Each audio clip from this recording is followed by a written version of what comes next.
Paz do Senhor Jesus, eu sou a doutora Mariana Mendes.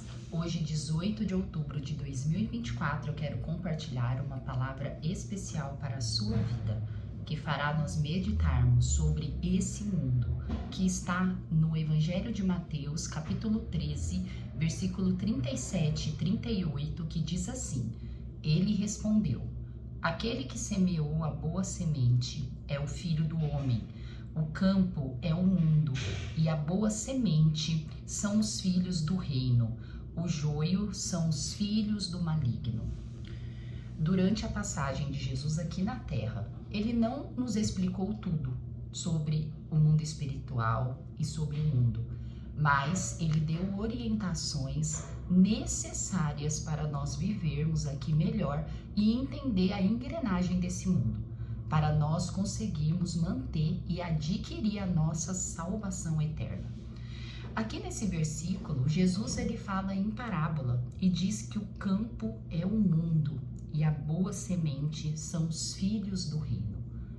Porém, em outras passagens, Jesus ele nos orientou que o mundo, o príncipe das trevas, ele tem poder nesse mundo, que não tem poder sobre ele, sobre Jesus, mas tem poder sobre nós.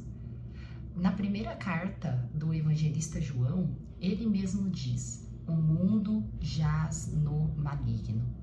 Nós temos que compreender que o inimigo das nossas almas, ele tem poder nessa terra, tanto sobre as coisas terrenas, quanto sobre cada um de nós.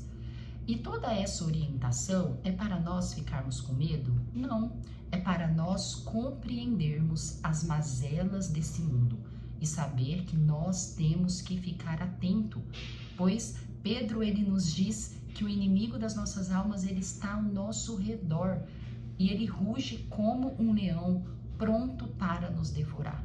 É por isso que nós precisamos meditar na palavra do Senhor, ter conhecimento de como que funcionam as coisas no mundo e seguir, colocar em prática todas as orientações de Jesus. Jesus, nesse verso que nós lemos, diz: aquele que semeou a boa semente é o Filho do Homem. O que Jesus está querendo dizer para nós é que as coisas do mundo, o mundo das trevas, ele tem influência na nossa vida, mas o Filho de Deus, o verdadeiro escolhido, ele semeia as coisas boas, ele semeia a boa semente. É fato que muitas coisas aqui na terra são muito agradáveis, principalmente para a nossa carne. Nós temos momentos de lazer, tem dias bons, nós temos a natureza ao nosso favor, que nós podemos muitas vezes desfrutar, como um dia de praia, um dia no campo. Temos as músicas, tem várias produções terrenas que são agradáveis.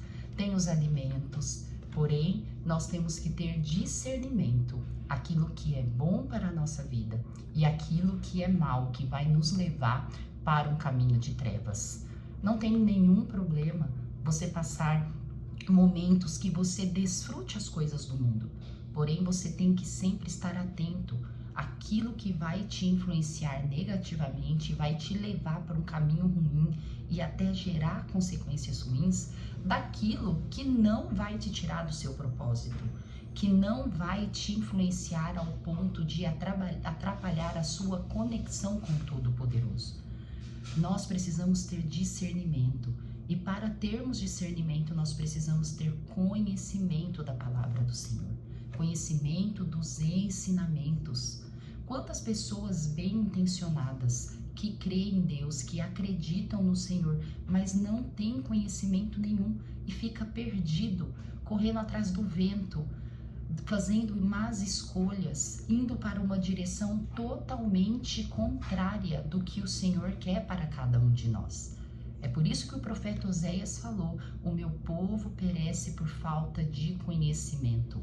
Infelizmente, tem muitas pessoas boas indo para um caminho de trevas e que vai perder a salvação eterna por falta de conhecimento, por falta de humildade, de não reconhecer que Deus é todo-poderoso, não reconhecer que a sua palavra, ela é a que dá luz para a nossa vida.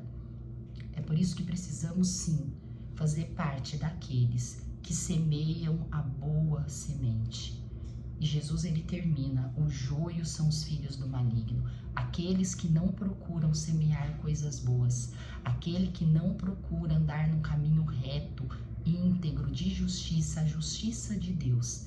Eles podem sim ter bom caráter, serem pessoas boas, intencionadas, mas agindo como filho do maligno, perderá a salvação eterna.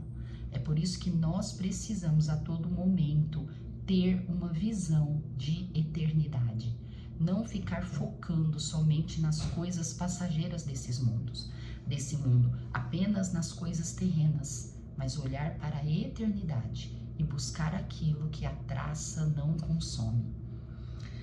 A meditação diz assim: as conveniências deste mundo não são convenientes para a vida que Deus tem para você.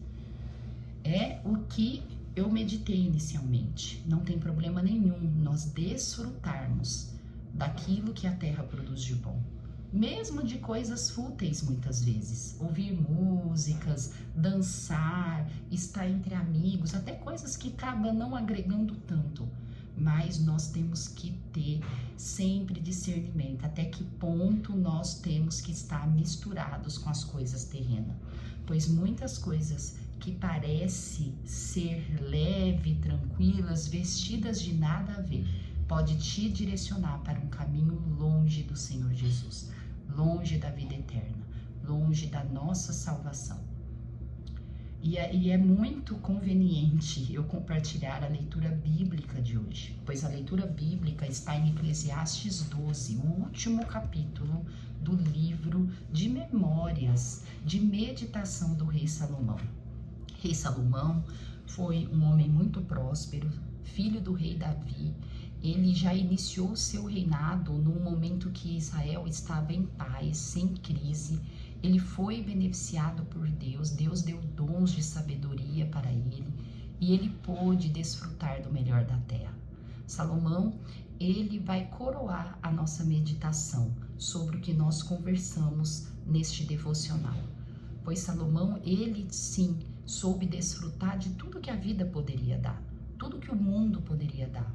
Coisas terrenas, riqueza, prosperidade, momentos de prazer, de lazer. Ele teve muitos prazeres. Prazeres este que muitas vezes levou ele para um caminho contrário do que o Senhor queria para ele e para Israel. E Salomão, ele é uma referência para nós meditarmos até que ponto vale a pena nós desfrutarmos as coisas dessa terra. Nós nos distanciarmos do Senhor para ter uma vida regada pelos prazeres do mundo. E Salomão, ele terminou a sua meditação no livro de Eclesiastes de uma forma muito coerente, de uma forma que, se nós pudermos colocar em prática na nossa vida, nós conseguimos sim melhorar o nosso discernimento e nos afastar das coisas que não valem a pena. São 14 versículos onde eu quero compartilhar os 7 primeiros e depois o 13 e o 14, os dois últimos, que diz assim: lembre-se do seu Criador nos dias da sua juventude, antes que venham os dias difíceis e antes que se aproximem os anos em que você dirá: não tenho satisfação nele.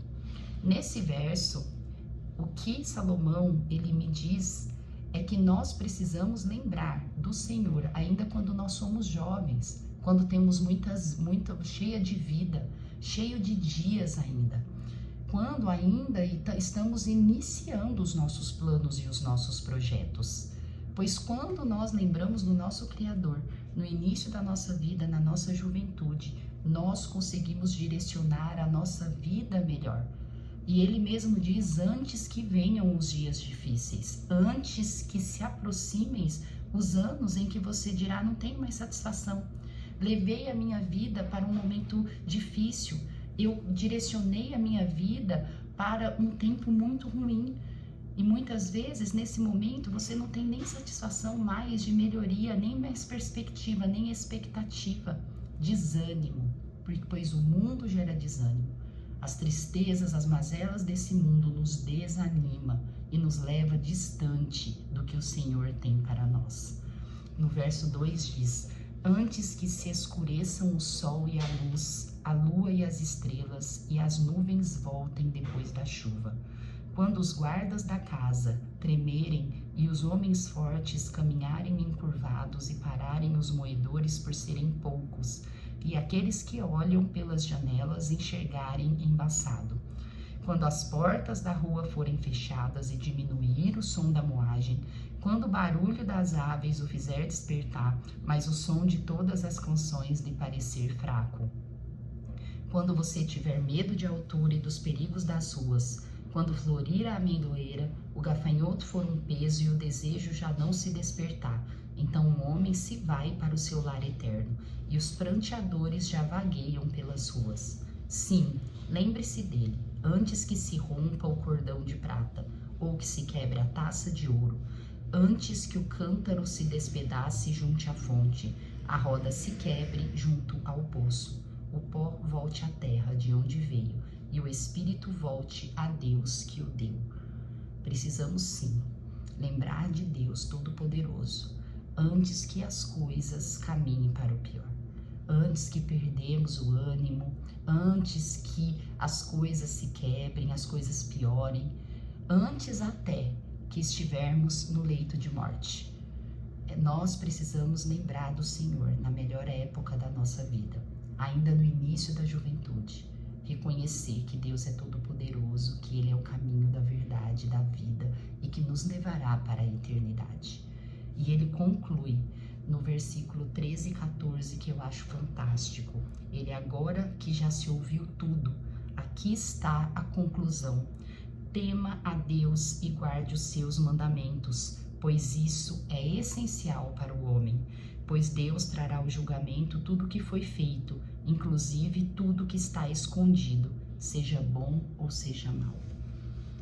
O que vale, meus irmãos, nessa vida é temer a Deus, é olhar para os mandamentos do Senhor e colocá-los em prática. Não basta apenas ter o conhecimento dos mandamentos, e sim colocar em prática. E quando tememos a Deus, nós somos mais prudentes, mais precavidos, menos compulsivos e somos mais espertos para fazer as escolhas corretas que nós precisamos para a nossa vida.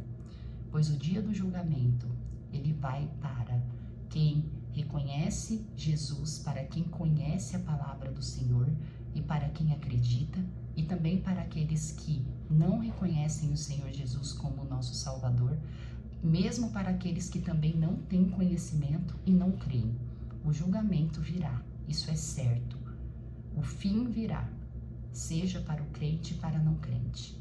Está do lado correto, escolha estar do lado certo, para que todas as mazelas das trevas da eternidade não esteja presente naquele dia. Deus abençoe a vida de cada um. Amo vocês em Cristo Jesus. Até amanhã.